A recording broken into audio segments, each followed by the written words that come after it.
Good afternoon. Welcome, everybody. Welcome to our Affordable Care Act for small businesses.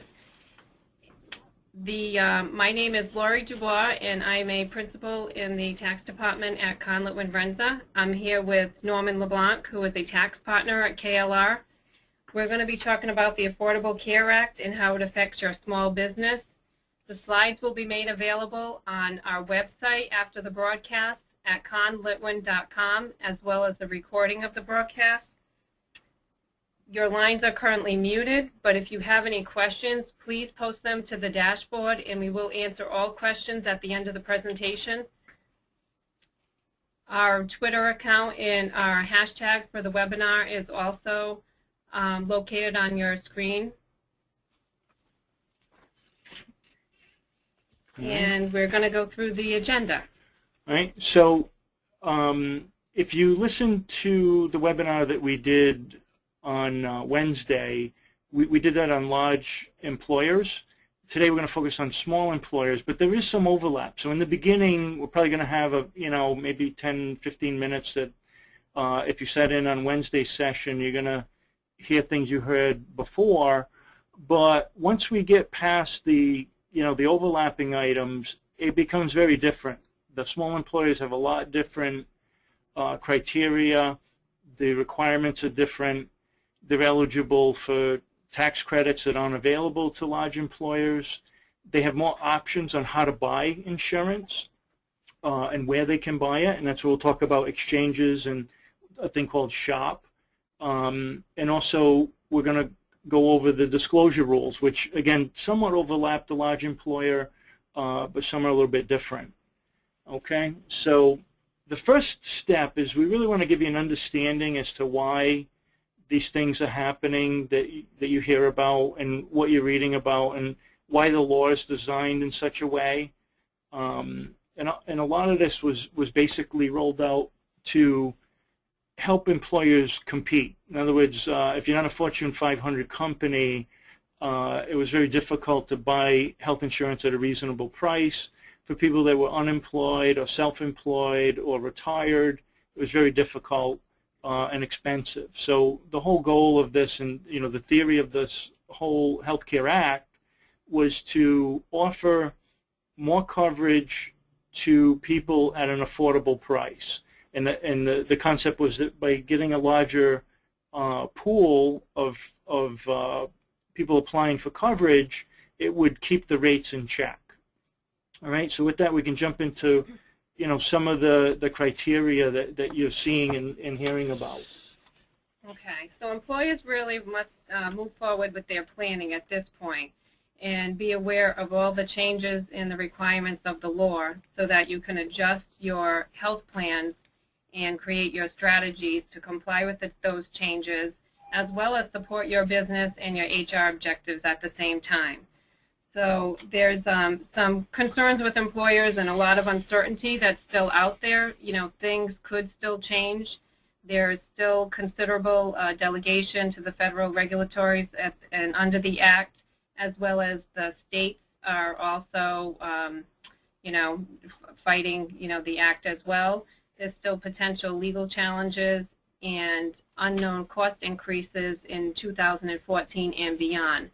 Some of the increases are known at this point, but not everything. So you really have to educate yourself on what the changes are and how they're going to affect your business going forward. Right, and because the Act is so complex and written to apply to so many different people, there are some discrepancies. There is some conflicts in the law, and that's why you're seeing the legal challenges. As late as June, you're even seeing some changes. So it's difficult and a real burden for the business person to get a handle on this, particularly considering that the clock's running. But the idea is you got to get your arms around what's out there today, and then keep up with the things that are going to change and are changing. We're keeping our finger on the pulse of this, and we encourage you to reach out to us throughout the year. To stay in tune with what's going on. We are also going to continue to write a series of blog articles that are on our website. We do an e-newsletter that most of you are signed up for.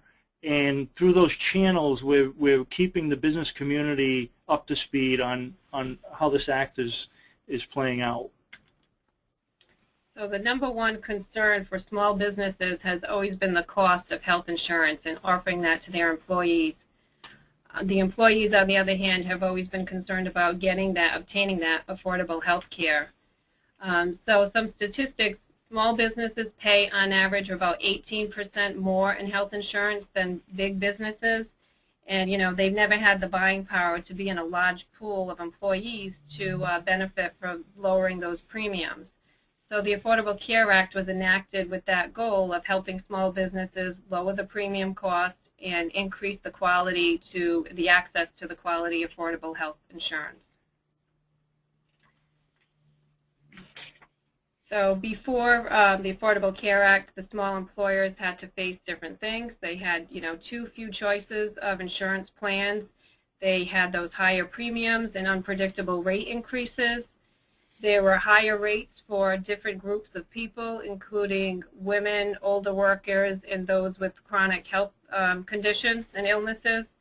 And the waiting periods or no coverage for individuals with pre-existing conditions was existing. Right. So you know, if you're a small employer, it wasn't uncommon that your health carrier would come back and say, oh, well, this year your premiums are going up 15%, you know, 18%.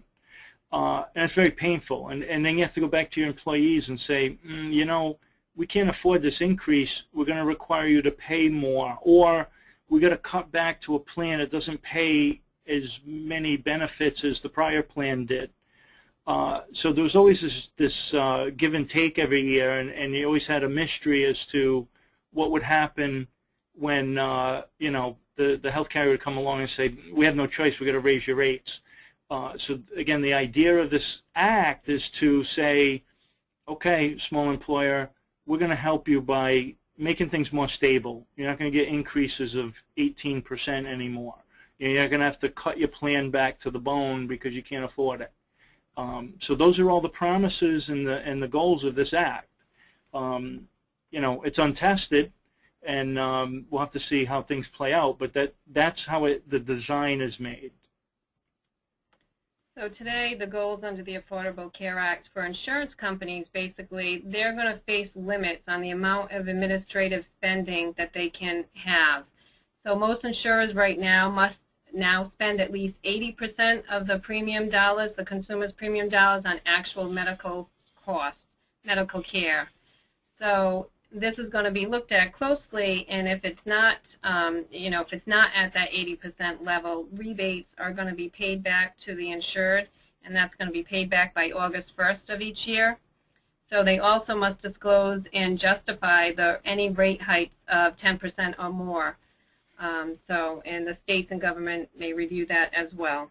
All right. So what you don't know or haven't seen is this had actually gone into place in 2012, and the health carriers have had to justify how much they're spending on care, where before they could put it into internal salaries or marketing or other costs that aren't really benefiting you know, the folks who they're covering. So with this mandate, they have to cap their internal administrative costs at 20%, and they must spend the other 80 on covering the people that they're writing the policies for. Also, as you can see, they're going to cap the increases, or they have to explain it to Congress why it's going up higher. So again, you should never get those, you know, incredible increases year over year. So starting in 2014, what the insurance companies cannot do at this point is charge those higher rates or deny coverage because of a chronic or pre-existing condition. They can no longer charge higher rates for different classes, so same thing for women, and face limits on charging additional premiums for older employees as well. They are going to pool the risk amongst the small groups, which will create larger groups like the large businesses benefit from now. And they're no longer going to be able to have annual dollar limits or a cap on benefits. It's going to end the lifetime limits that so many policies had. And they must offer plans that provide a core package of essential health benefits equal to what a typical employer plans are in the state. And there's basically, if you look at that definition, there's actually 10 things that go into that essential health plan. And it's everything from ambulatory services, emergency, maternity, newborn care, mental health, behavior health, prescription. There's a lot of different things that go into that. And so insurance policies must cover these benefits in order to be certified and offered in the health insurance marketplace, as well as Medicaid state plans as well. So on a good note, you're getting better coverage. The employee gets something that they know, is going to cover most of their ailments. For instance, also the cap. In the past, if there was a catastrophic thing happen, the policy could cap out at $500,000, and then the patient's responsible for the rest. And that's why you'd hear things like, Jesus' family had to go bankrupt because the medical bills were too high. So on a good note, this is covering more things. It's giving people peace of mind. It gives them, a better quality coverage. Now, on a bad note, or the downside of this is it costs more.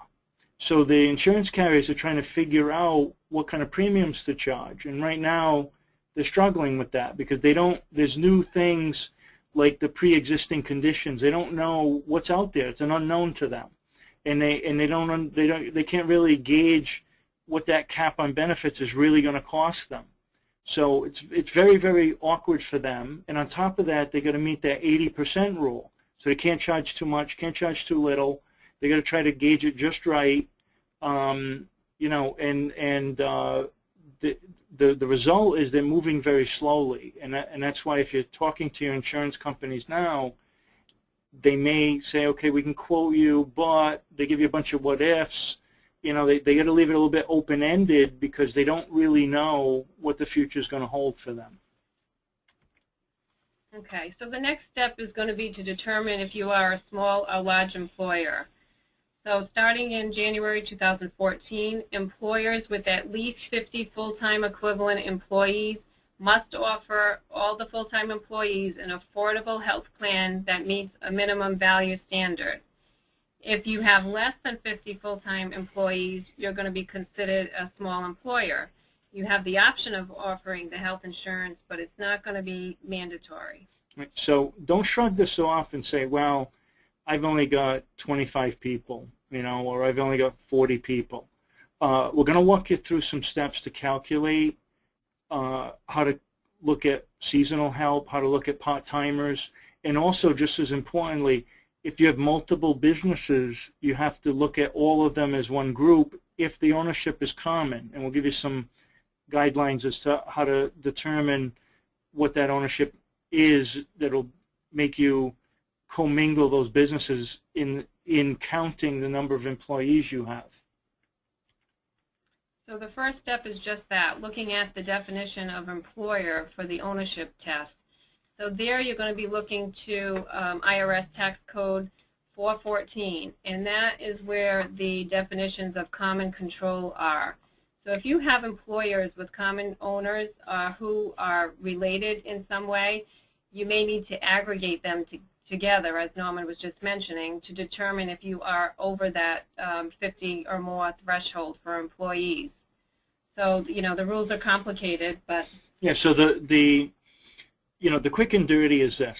If you've got any companies with 5 or fewer owners, and it doesn't matter if they're an LLC or a C Corp, if they have 5 or fewer owners, and any of those owners own at least 50% of any one company, then you've got to make a matrix where you chart out the owners down one line and the companies across the other line, and then write down the percentages of ownership. And when they are hitting threshold of 50% common ownership, that's going to draw you into counting all those employees as one big group, right? And that'll determine if you're large or small. These rules are nothing new. That section 414, the reason we put that in there is that's actually the same section that governs the retirement plans and whatnot. So if you have a 401k, you'd have to do the same type of calculation if you offer a retirement plan to make sure that you're not discriminating against other factors or other people from, your commonly owned. Okay, so to determine it, you're going to look at the amount of hours that everybody is working. So for your full-timers, what they consider full-time is anybody that is working 130 hours of service per calendar month. So it's really equivalent to 30 hours a week on an average in any given month. And again, this is going to be a monthly calculation. Part-timers, you're going to have to aggregate the service that they're providing, but you do not count more than 120 hours per person for part-time employees. And again, for part-timers, the law does not require you to offer them coverage, but the part-timers do go into the calculation if you are going to be considered a large or a small employer. Seasonal workers, again, same thing, but there is a seasonal exemption that if you are 50 or more for fewer than 4 calendar months during a year due to your seasonal employee workforce, then you can may be able to qualify for an exemption in the following year. So the thing to keep in mind is all these calculations are done in the prior year. You're looking backwards. And for example, the seasonal, you're looking at what's going on today to determine if you're large or small for next year. So you're always looking back. There is some transitional things that we're going to hit upon. We're going to show you a graph in a second. Before I forget, I do want to mention, if you have questions, feel free to type them in now. And what we're going to do is, at the end, we're going to save time. We're not going to run off. We're going to go through every single question, even if there's 150 of them. We're going to go through all the questions, and we're going to answer them and give you, we'll read them out loud and give you good answers right here live. All right? So back to what we're talking about with the full-time and part-time, you're going to look at each month, month over month, to determine whether or not you've got 50 equivalent employees or less than 50. So the measurement dates that Norman just mentioned, you're always going to be looking at the prior year. So it's generally going to be for the previous 12 months, so January through December. There is some transition relief for 2013, whereas you can use any 6 to 12 consecutive months to determine the status in 2014. But bear in mind, for 6 months, if you need 6 consecutive months, you have to start that calculation by July 1st. July 1st through December 31st is basically the last, chunk that you can look at. Okay, so keep in mind, Congress knew that this, again, is a bit of a beast to wrestle around. So they're giving people a lot of grace, and again, they're allowing these one-time things where you can count half a year instead of the full year. But in the future, you're not going to get the same grace. So the idea is take the grace period to learn, get used to this, and know what you need to do, and then going forward it'll be less scary than it is today, where it's all new. This is the graph that I had mentioned. The quick, easy way to figure this out is you take all your employees that work 30-plus hours week over week, and you put them into one pool, okay? The full-time employees. In our example, we've got 26 of them, okay? So we're not at 50 yet. Then we look at our part-timers, all right? So we take all our people working less than 30 hours a week, and we add up their hours, okay? And again, in our example here, we've got 5,640 hours. Very important, don't count any one person with more than 120 hours in a given month, okay? So that's critical there. So you take all your employees, actual hours up to 120, add them together, you get this 5640, then you divide by 120, and that tells you your monthly equivalent for employees. In this case, it's 47, okay? So you add 26 plus 47, you come up with 73. Youch, you're over the 50, you're a large employer.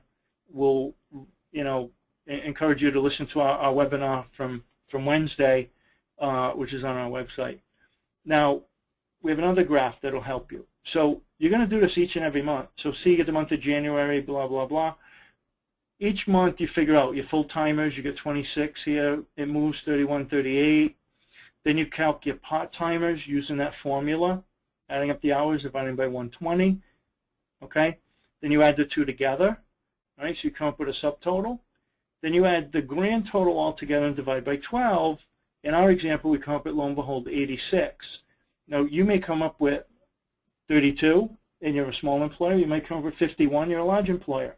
So the key here is make sure and do this chart. And again, as Laurie mentioned, just for this 1 year, you can use July to December or January to June. So in this sense, maybe you've got some favoritism in the sense that your workforce may have grown or shrunk. You can pick the 6 months that favor you, but next year you're not going to get that. All right? So important, again, to use these kind of charts. Again, we're going to post these slides on our website. You can download them. You can use these as a template. Okay, so after the calculation, if you end up having 50 or higher full-time employees, you're going to be considered a large employer, and you're going to be subject to the employer mandate, which is needed to offer that insurance. Also, there will be additional reporting requirements as well. So if you are under 50 employees, you are going to be considered a small employer, and you're not going to be subject to that mandate. If you do choose to offer insurance to your employees, there will be additional reporting requirements as well. Okay, so this is probably the most important thing to keep in mind. If you are a bona fide small employer with less than 50 employees, using those formulas that we just went over, you are not required to offer insurance at all. But you can. There's no law that says you can't. You can still offer it. But if you do, you got to make sure that you're fully compliant so you don't have the government give you some form of penalty for offering a substandard policy. Okay, so we're going to spend quite a bit of chunk of time here talking about what you need to do to inform your employees, and if you're going to offer a plan, what you need to offer. Okay, so since 2010, there has been a small business tax credit that's been available to small businesses, and it's been worth up to 35% of the premium contribution, and that was geared to help them pay for the health insurance. So about 360,000 businesses and owners have taken advantage of that in 2011. There's also going to be better options through the new health insurance marketplaces starting in January 2014. That small business as self-employed, we're going to have access to a range of affordable care options, and we're going to go into that in detail as well. Right. So if you're offering insurance, you could be eligible for tax credit, but there are a lot of limitations. So it's not like it's a default credit. All right. So here's some of the provisions that you need to meet. If you notice here, you have to have average annual wages below $50,000, okay? Meaning if you have a highly skilled workforce, it's not uncommon that you would have average. It's adding all your wages, divide by the number of employees, and that's your average annual wage. The other thing important to point out here is the credit is only available to businesses with less than 25 full-time employees, not part-time, but full-time employees. So if you have 26 or 30 or 45, you're not going to get this credit. Now, if you have less than 25, you could get the credit if, again, your average wage is below $50,000 and you contribute at least half to the employee's premium. So in other words, the employee can still pay towards their policy, but they can't pay more than half the cost. So you as an employee would have to pony up at least half the premium to qualify for this credit. All right. There's a maximum credit you can receive for really small employers that have 10 or less employees and wages less than $25,000. So that I'm thinking would be something very small like an ice cream stand or a very small store, those are the types that are going to qualify for that. All right. As you get above the 10 employees and the $25,000 threshold, you get these phase outs. And I'm not sure if the next slide talks about, well, this will be a good way to approach it, okay?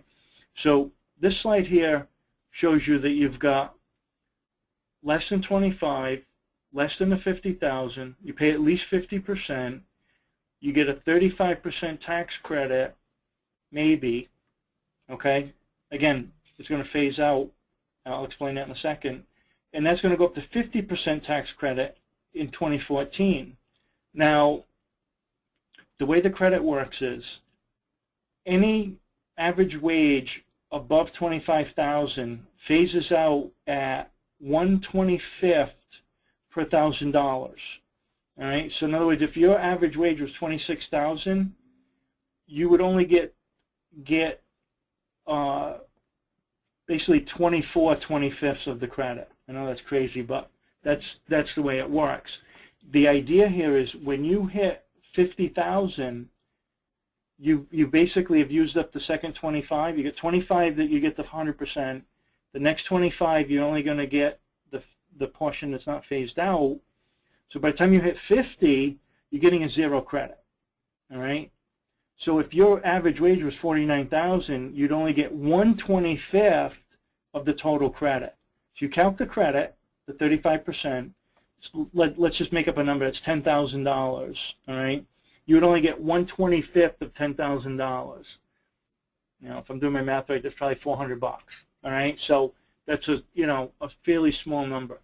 The credit is designed for very small businesses with a generic workforce. If you have highly skilled workers or specialists, you're probably going to phase out most of this credit. Right. Okay, and for, like Norman mentioned, for businesses with 25 to 49 full-time employees, you're not going to be eligible for that small business credit at all. Check with there are some states that have available credits, but nothing available on the federal level for that level of employment.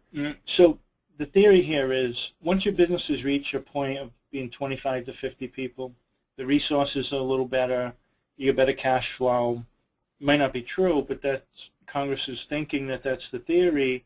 You're a substantial enough business that you don't need as much help as the micro business that might only have 8 people. Okay? So the health insurance marketplaces, basically that's again starting in January 2014. If you have a small business with under the 50 employees, you're a small employer at that point going through the calculation, and you choose to offer coverage to your employees, there's going to be a new streamlined way to do so, and that's the SHOP program. So that's the Small Business Health Options Program. Right. So, well, I'm saying, so what this means is if you choose to provide benefits, which you don't need to as a small employer, but if you choose to, the options here are going to be bigger than they were before.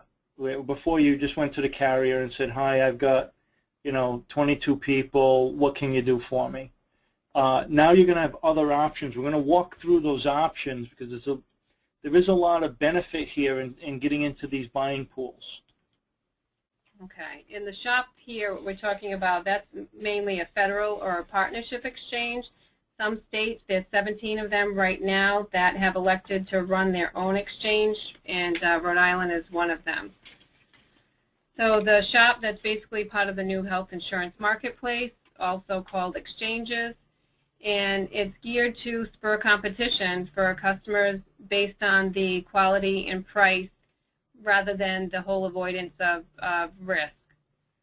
Again, those essential health benefits are going to be in those plans, so those 10 core essential benefits that are going to be needed at any level for most employer-based plans, those are going to be on the SHOP plans as well. It's going to help employers better predict and control their health insurance expenses. That's what it's geared to do. and then basically pool the risks for the small employers so that they're in a bigger pool and hopefully reduce administrative costs and reduce the premium costs overall. And this is going to be working with new insurance reforms and tax credits, to lower those barriers on offering the health insurance right now that small employers are facing. Right. So if you want the concept of this in essence is a buying pool. And what it does is, in theory, it gives the small business a chance to buy as a big group, much like, again, a Fortune 500, because you're buying, instead of buying as one company, you're buying as a state. So as the whole state is eligible, again, as a small business, to get into the SHOP program through the exchange, and the exchange is managed by the state. So you're buying as a state group, which would give you a lot more buying power than just, again, going back and say, well, I got 15 people or I got 28 people. So this is going to give you that buying power. Okay, so the small employers through this plan can offer meaningful choice of qualified health plans from different private health insurance. So these are going to be private health insurance covering your employees. You can decide which plan you want to make available to your employees, so you'll have different options. The SHOP can't allow employers to offer a single plan for everybody or multiple plans. And just to let you know, the multiple plan option has been put on hold just in early June. They did a final ruling on that. So for 2014, just because it was too burdensome and too complex for the insurers to implement the multiple plan scenario in 2014. All right, so just to give you a little insight, what was really happening is that health carriers weren't bidding on these shops. This is what was happening in the background, is the shop, people who were managing these things were saying, okay, health carriers, come and give us some pricing. And the health carriers are saying, you know what, there's no way we want to price this with all this new coverage, all these other things that are going on. And then on top of that, start giving people options to pick and choose. So in other words, even as a small employer, your employees could pick 6 different plans. So in other words, you guys in the past would offer one plan for everybody. Now you could have 6, 8, 10, 12 plans for one company. The health carriers backed off, and to encourage them to stop bidding and quoting on this stuff, the government stepped in and said, okay, we're not going to ask you to offer multiple plans for 2014, but we'd like to revisit that. And that's why, again, as we mentioned, this stuff's happening all the time, and it's going to continue to happen. Okay, and so employers can decide how much to contribute towards the premiums. Again, with the credit, if you are a small employer under the 25, the credit is available. Excuse me, if your workforce entails that if you provide at least 50% of the premium. We collect employer share of premiums through payroll deductions, which are going to be on a pre-tax basis. And it's really geared to have one monthly bill, making one payment to the shop for the insurance as it is. And it would take advantage of the enhanced level of the small business healthcare tax credit if your business is one that qualifies.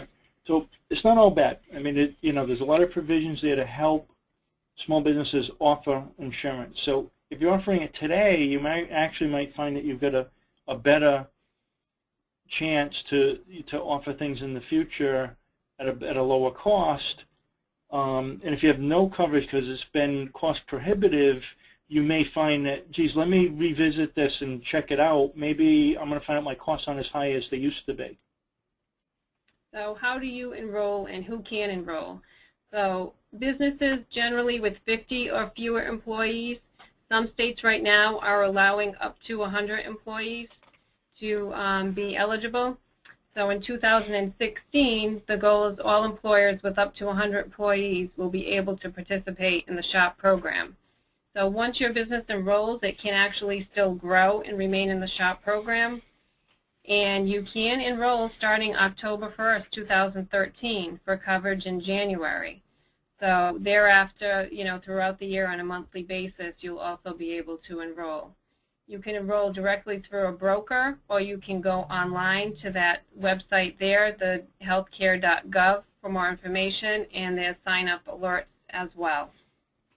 All right, so October 1's a very important date. We're going to cover that more in a little bit, but this stuff's coming quickly. I mean, if you think about it, October sounds like a long way away, but it's really only 3 months. So there are some things we're going to cover in a minute, plus these things here where you can start exploring the shops and whatnot. Keep in mind, you're only 3 months away from a launch date, so you want to be thinking about this stuff today. Mm-hmm. And so some things on exchanges, and those are more, regular exchanges, state-based. Rhode Island is expected to offer 28 plans, 12 plans geared towards individuals with Blue Cross and Neighborhood RI as the carrier, and there's going to be 16 small business plans with using Blue Cross, United, and Neighborhood RI as well. So they're geared to be act kind of like Expedia or Orbit for health insurance, where you can kind of go on the website, click which features you want, and get a price, and click and compare is what really they want it to be. It's going to be available for individuals and small firms, and to obtain information, compare private health insurance. You should be able to go on there and put your information in there. It'll help you determine if you are eligible for Medicaid or any other tax credits based on the federal poverty level. There's options for employers to select a plan and either agree upon, a set dollar amount for every employee, and the employees can go on and choose a cheaper plan, or reduce or eliminate their share of the premium, or choose a more expensive plan and pay more themselves for their coverage. So whatever they need or what their family needs.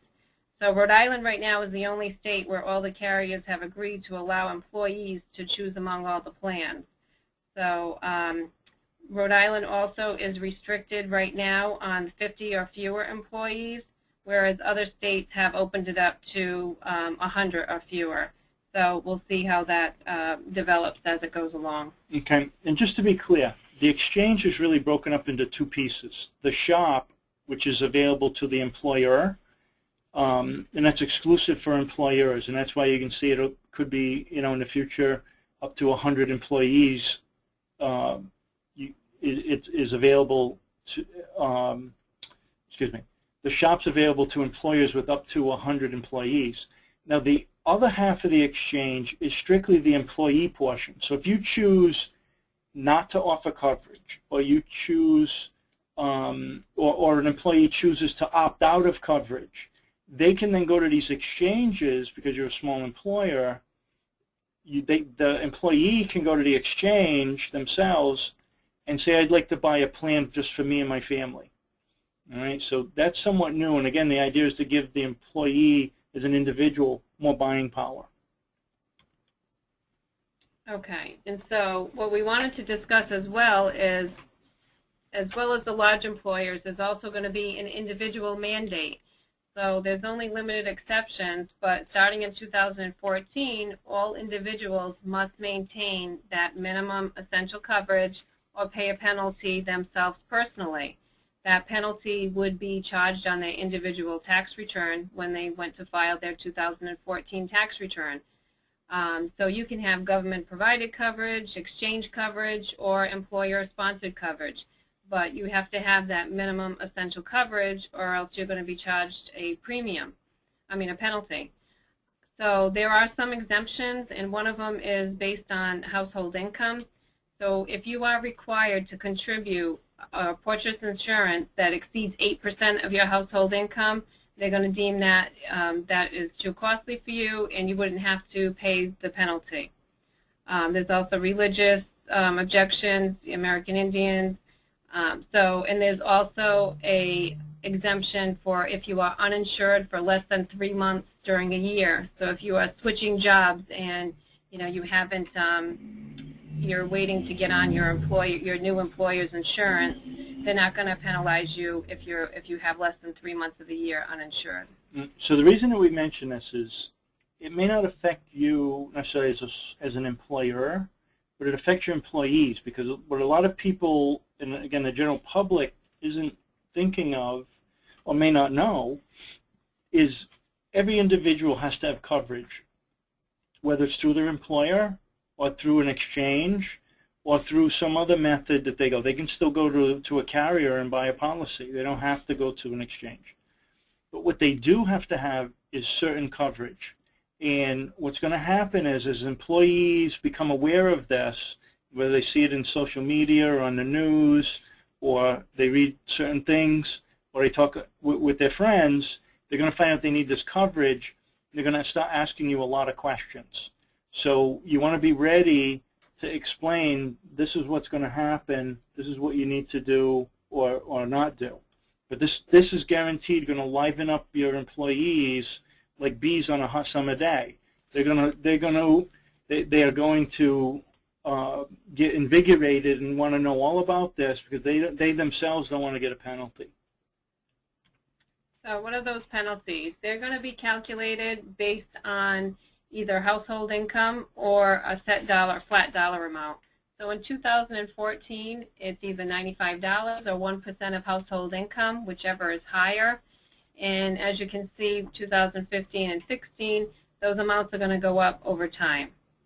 There is a, just to point out, and it's not on the slide, but there is a website that the Kaiser Family Foundation, it's just kff.org, where you can, tell your employees to go to and enter their household income. They can enter, it'll tell them if they are eligible for any subsidies on the exchange, and whether or not they would actually be penalized on their tax return if they did not have the coverage. Right, so some of the other provisions here, and this is what we were just talking about with the October 1st deadline. This is very important. You will need to give your employees a notice. And what we've done here is we're giving you 2 links. And again, these slides are going to be on the website. You don't have to go crazy trying to write this down right now. But these 2 sample disclosure notices were drafted by the Department of Labor, so they're qualified. You can edit them to meet your situation if there's something in it, isn't meaningful to your business. But these are good templates. And there's a template there for if you're going to offer health insurance. There's a template there if you're not going to offer health insurance. But either way, you need to give your employees a notice by October 1st. And you only have 3 months. You can give them a notice tomorrow. So don't wait. What I would do is I'd go to the DOL website here. I would download these notices, read them. They're not short. They're fairly long because they have to disclose, again, whether or not you're offering a plan, what the provisions are of the plan, that the employee has options to decline. They got to be made aware of all these things. Unfortunately, the burden's on the employer to do that. So get a hold of these notices and start reading them through. And now, again, as we're pointing out, you need to plan now to say and start exploring today, am I going to offer coverage? What's it going to cost me? Am I better off not offering the coverage? Remember, coverage does have a cost to it, but part of the reason you offer any benefit is to retain good employees. So it doesn't mean you have to say, well, you know what, this is too scary for me. I'm going to throw caution to the wind and offer nothing. Well, you might have really good employees that leave when your competitor down the street's waving a policy at them. So I wouldn't throw up my arms and run away. I would say, let me figure out what this really means. Let me get comfortable with it. And now let me make a good decision as to whether or not I'm going to offer this benefit to retain talent. Okay. And there's additional reporting requirements even on the W-2. So for 2013, all employers are going to need to report the cost of the health care coverage on the W-2. That's going to go right on box 12 with the code of DD. That's going to be both the employer and the employee portion of the premiums. The idea there is if you put on, again, the 2013 cost, and as Lori had said, both pieces. Now, is the total premium, whether you pay it as an employer or the employee pays it, the total premium, it's going to let the employees make a good choice as to whether or not they want to opt out, whether or not they want to go to an exchange. The whole idea is it tells them what their cost is today. And then they can choose if they want to get their own coverage or they might like a coverage that you're offering. But this is the benchmark. And we're going to go through, so there's some new provisions also. Like we mentioned before, the 90-day is going to be the maximum waiting period for new hires to begin coverage. That's the most that you can let them wait.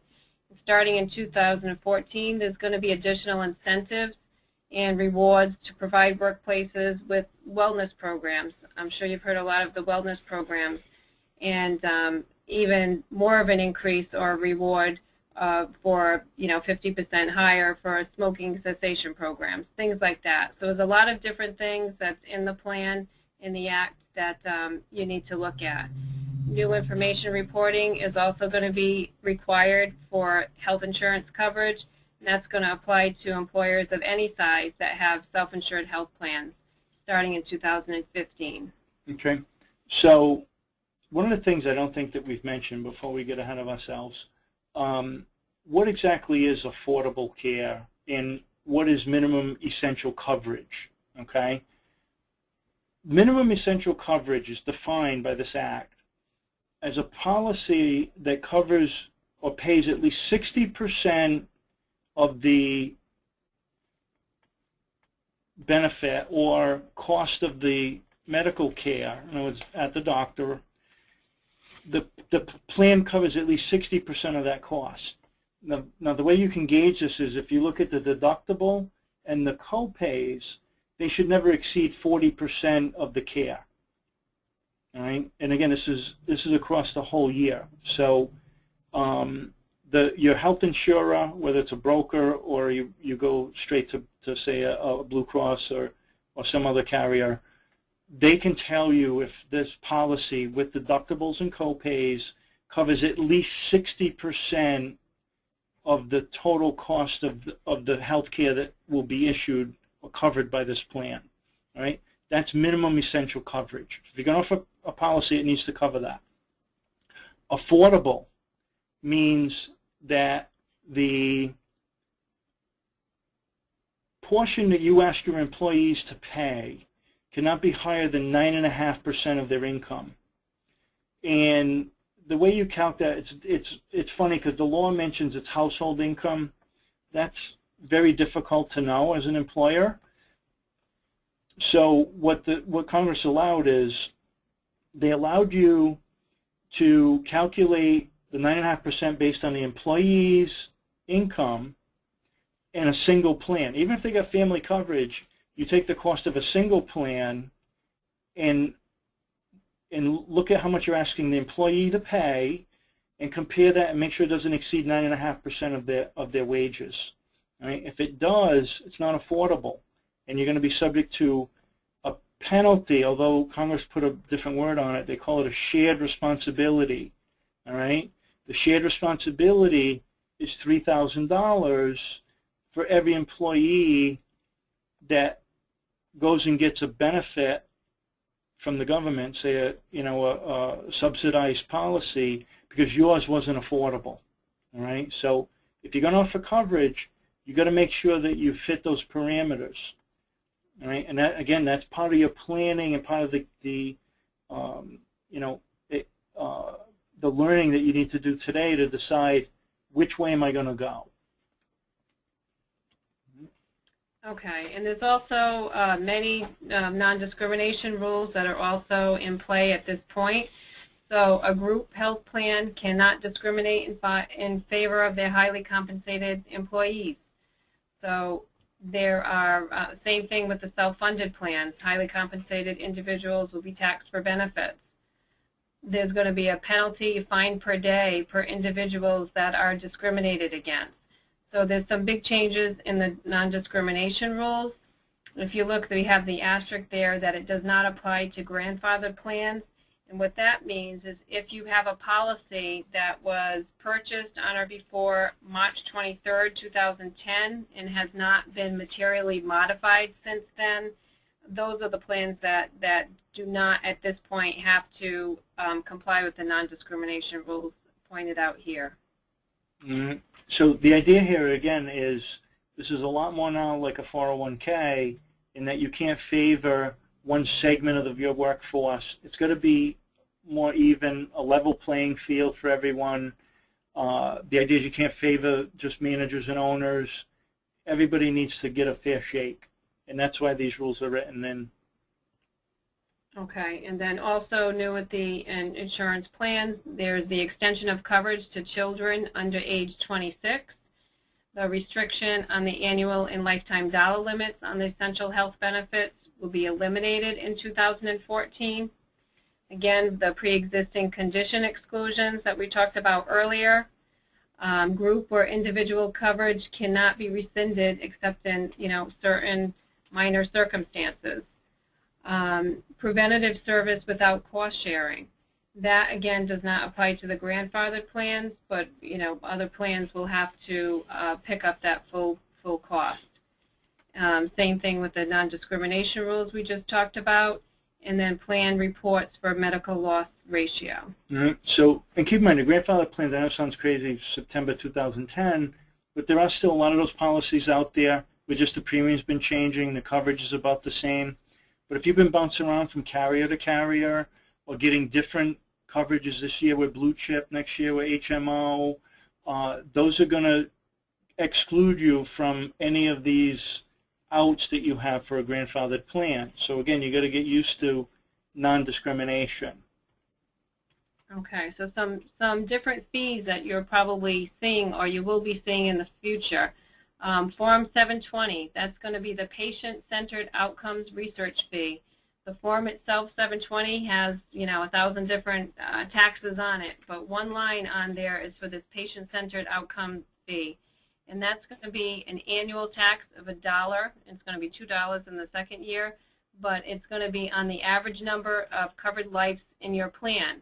So this is usually going to be assessed on the health insurance carrier, but if you have an HRA, which is a health reimbursement account, the employer is going to be considered self-funded, and the health insurer themselves and will need to file this form and get this tax paid in.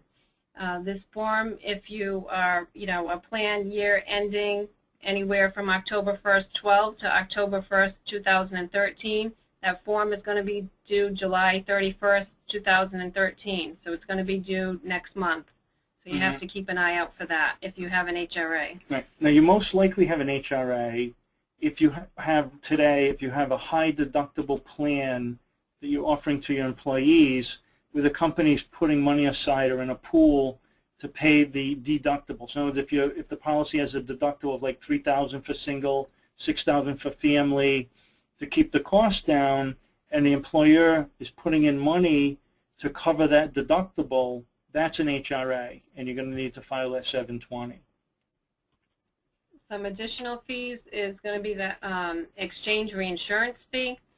So where health insureds and third-party administrators will going to be contributing to this transition reinsurance program, and this is going to be for a 3-year period, so 2014, 15, and 16.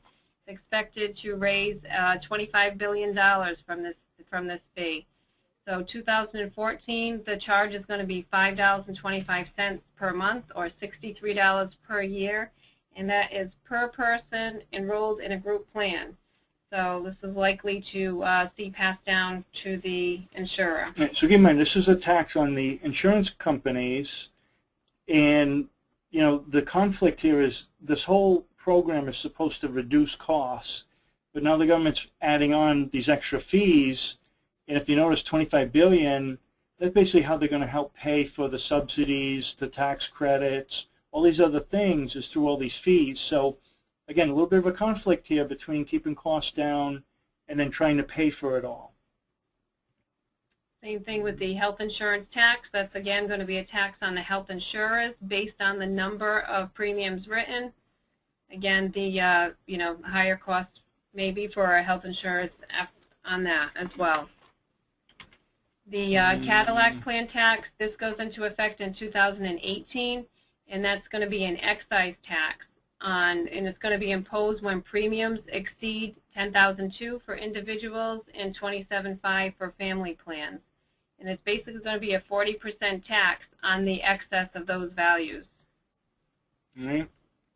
So, and again, stay on the line. We're not going to run anywhere. There's quite a lot of questions that have come in. We're going to read them all out loud. So don't run off. There's a lot of good info here. Right, but after we're done, the recording of the presentation, copy of the PowerPoint slides, and everything else is going to be located on our website under the Healthcare Overview page. You will receive a follow-up email tomorrow, which will give you the link to everything, and you'll be able to download everything at that point. But let's get to some questions. All right, so some of the questions here, and we'll start at the top. Someone asked if we're aware of what insurance carriers or companies are going to be in the exchanges. To our knowledge, all the majors are going to be there. It's been discussed that the hope is that it will attract some carriers that maybe have shunned a certain state because the experience rate is too bad, or they just can't make any money in a certain state. So the idea is it should attract more carriers and have a little more commonality to who is in the exchange and what's being offered. And Rhode Island has said that Blue Cross United and Neighborhood RI would be on their plans right now. So another question is, has the core package of health benefits been defined? And if so, what worksite wellness services are included? Now, I'm going to tell you, there's a lot of information on that kind of detail in the Health and Human Services website, HHS. Health and Human Services is the government agency that's responsible for instituting this act. Now, IRS is instituted with the financial part, collecting the fees and taxes and imposing the, we'll call it penalty for noncompliance. That's IRS. But Health and Human Services are the ones that's actually going to administer this and define things. Right. And right now there are 10 categories that are considered essential health benefits. You have to kind of go and see which ones are, drill down from there. But like ambulatory services, emergency services, maternity and newborn care, mental health, behavior health, prescription drugs, there's a bunch of them in there, lab services as well as preventive and wellness services, pediatric, oral, and vision. So there's a bunch that are included, what's defined as essential health benefits that all the plans are going to need to provide to be qualified. All right. So next question, are temporary employees, staff from a temp agency, included in the calculations for determining large and small employer? Well, the idea here is that the counting is going to follow the wages. So if the temp agency is paying the wages and issuing the W-2, that's on them. And if you as a business are hiring a temp but paying them the salary and issuing them the W-2 from your small business, then they're in your count.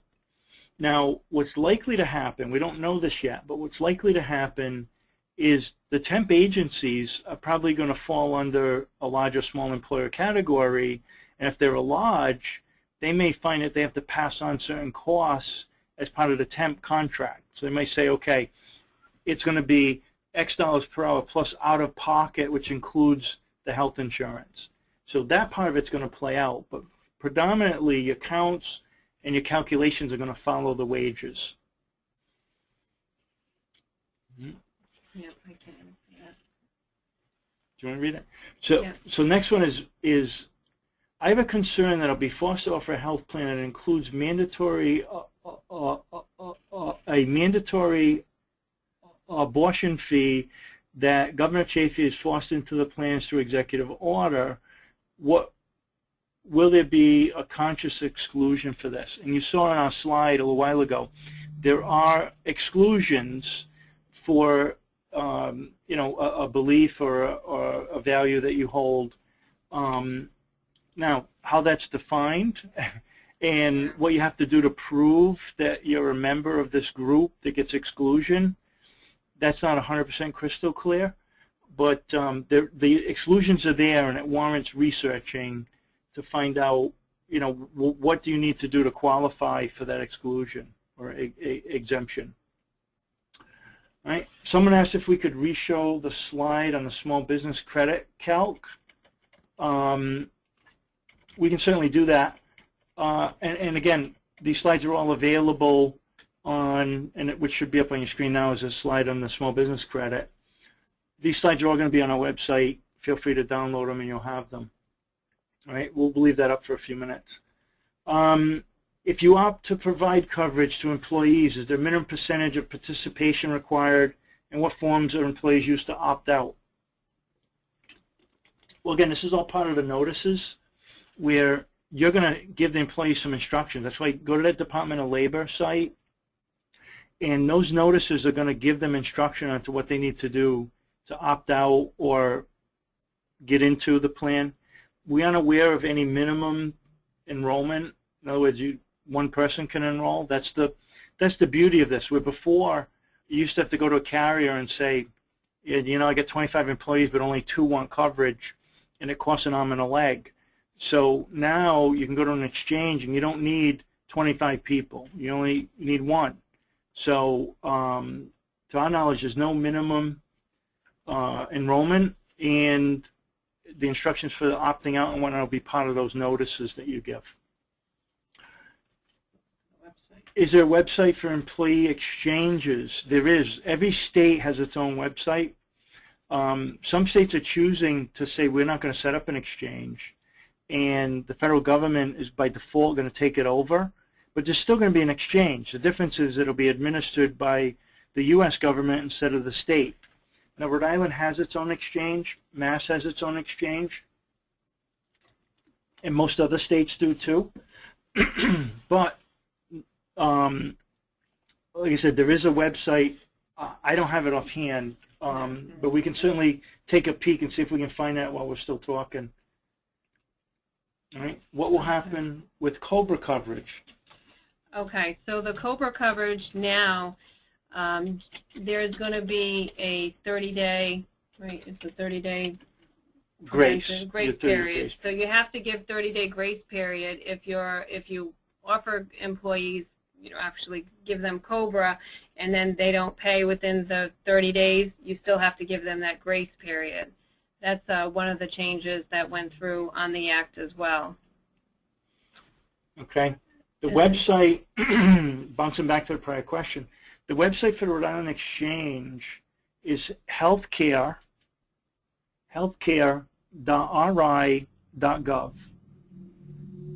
Okay? And that will bring you to a site where you can click through and get to the exchange.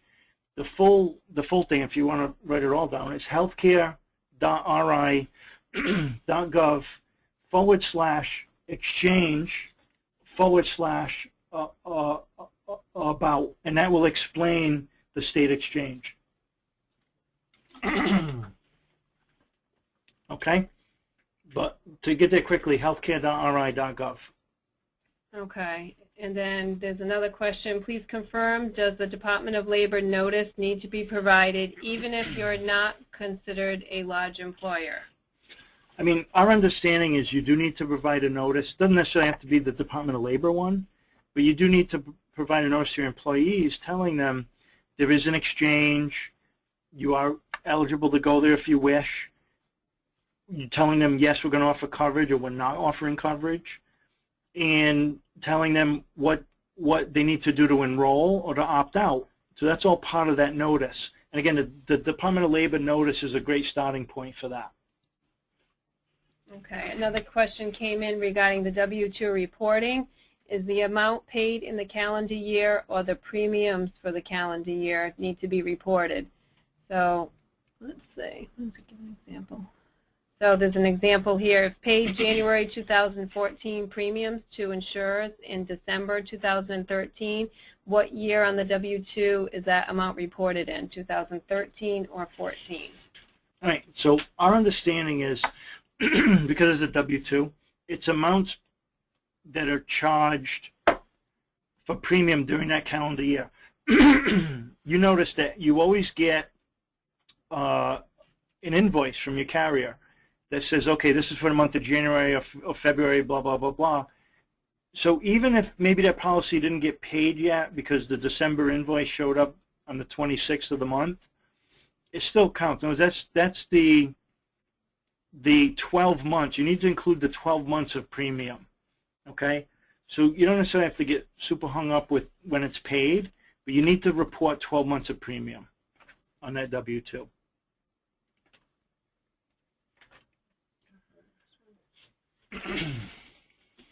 Let's see. So the next question is, okay, in your example of the smoking cessation programs for incentives, is this something that will be purchased on the shop or something the employer can offer on their own? That I honestly don't know. I would think that's something you can work with your broker, and it's more or less to get a discount or some type of reward on the overall premiums that you're paying. So I would imagine if you have Blue Cross Blue Shield and they have some type of a wellness or cessation program, that you would work with them directly on it, and that would, you know, go through to your premium. Yeah, and again, a lot of this stuff's still rolling out. So in other words, we don't know. Very likely, it's not even in place yet. So you can monitor the exchange. You can go to your state exchange, look for shop, and they're going to show you what's available. You can contact your insurance, the broker, and find out what programs. And again, they're all getting new programs as well. So this stuff's going to change. So there's no harm in checking back with them from time to time. Somebody asked, please give the parameters if you opt to provide health care, or if you opt, is that supposed to be opt out to provide health care? No, if you opt to provide it. Oh, opt to provide it. So okay. In other words, and again, we get back to the two provisions. It has to have minimal essential coverage, all right? Now, what I'm going to encourage you to do, if you go to our slides from Wednesday, we cover this in detail. So you can download, even though it's the large employer slides, you can refer back to those and find out what minimum essential coverage is and affordability is. To recap it quickly is, if you're going to offer a coverage, whatever care that policy offers, it needs to pay at least 60% of that medical cost, the medical coverage. So if they go to the doctor and it costs $1,000, the policy needs to pay at least $600 of those dollars.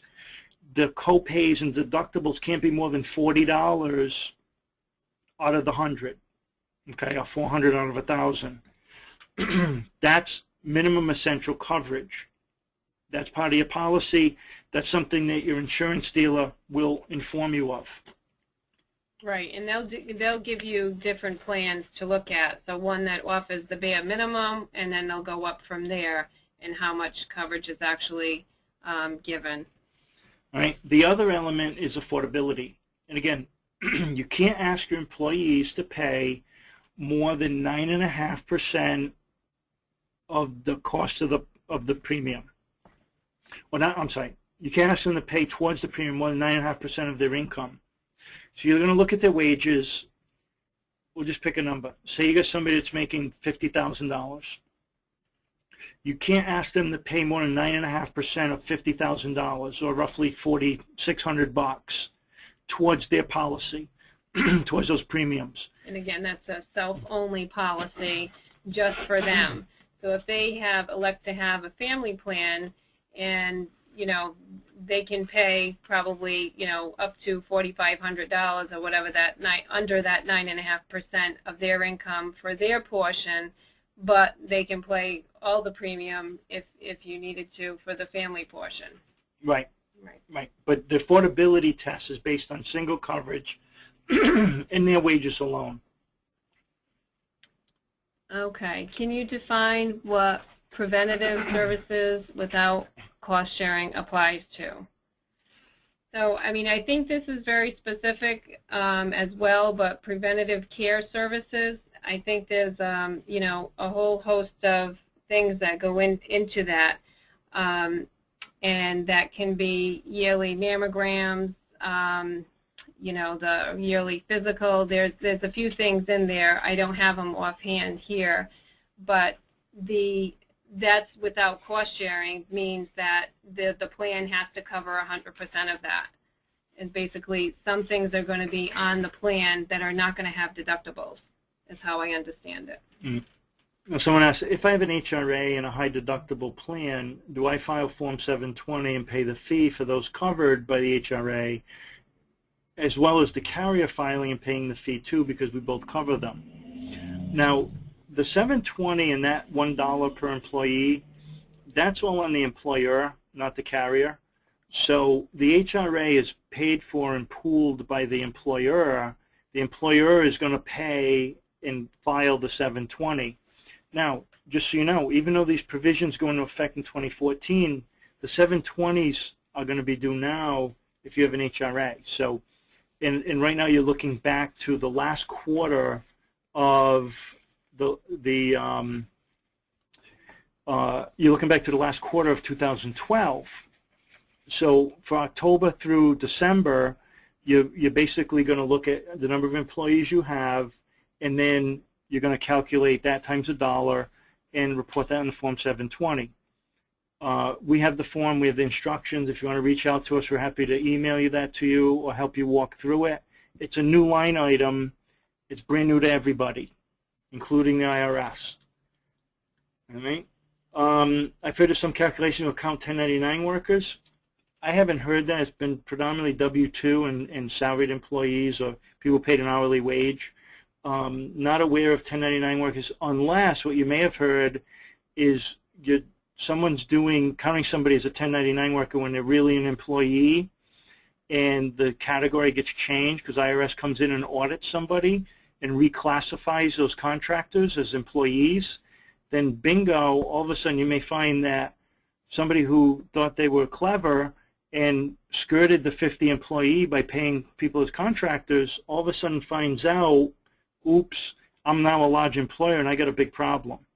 So if you're going to pay 1099 workers, you want to make darn sure that they are independent. They're not using your facility, your equipment. They're not on your schedule. You're not paying them by the hour every Friday. If you're doing those things, they're probably an employee, and that's where you're going to get hurt when they get reclassified. And I think that's all the questions. And if you go to the last slide, Norman. Oh, yeah. So just to let you know, if you do need CPE credit, please contact Steve Lafredo, and it's slafredo@conlitwin.com. I want to thank everybody for attending. And again, you're going to have a follow-up email tomorrow with a link to all the slides, and our blogs will be there as well. If you have any additional questions or topics that you would like to discuss, we would be more than happy to set up a meeting to discuss your specific questions. Our phone number is on the email. It's not on the email. It's 888-KLR-8557, and we can set up a convenient time to meet. Thank you, everybody. All right. Take care, all.